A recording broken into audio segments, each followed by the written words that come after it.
యథార్థముగా మాట్లాడవలసి వస్తే పట్టుపంచ కట్టుకుని పరమేశ్వర సన్నిధానములకు వెళ్లకుండా ఉండడం మంచిది. ఎందుకో తెలుసా? ప్రతి వస్తువుకి కూడా గుణదోషములుంటాయి. ఒక్క పట్టుపంచ నెయ్యాలంటే ఎన్ని లక్షల పట్టు పురుగులో చచ్చిపోతాయి.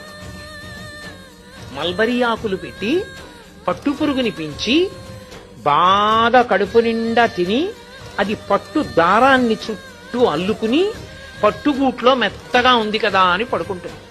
ఇక అది పడుకుని నిద్రపోవడం మొదలెట్టిన తర్వాత ఇక అది బయటికి రాలేదు. ఇక పట్టుదారం వదలదు. ఇప్పుడు ఆ పురుగును ఒక్కదాన్ని తీసి బయటపడాయాలంటే పట్టు కాయని కోసేయాలి. కోసేస్తే దారం ఇంతంత ముక్కలైపోతుంది. అందుకే పట్టు కాయలన్నీ ఏం చేస్తారంటే మరుగునీళ్లలో పడేస్తారు. మరుగునీటిలో పడిపోగానే ఆ పట్టు పురుగుకి తెలియస్తుంది. అది బయటికి వెళ్ళిపోవాలని దారాల మధ్యలోంచి వెడుతున్న మరుగునీటికి శరీరం ఉడికిపోతుంటే గిల గిల గిల గిల కొట్టుకుంటుంది.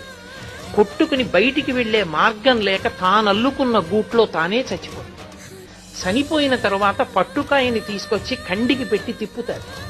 తిప్పి దారాన్ని యువతలకి తీసేసి ఆ పట్టు కాయని దాంట్లో ఉన్నటువంటి పురుగుని వీధిలో పారేస్తారు. పశువులు తినేస్తాయి.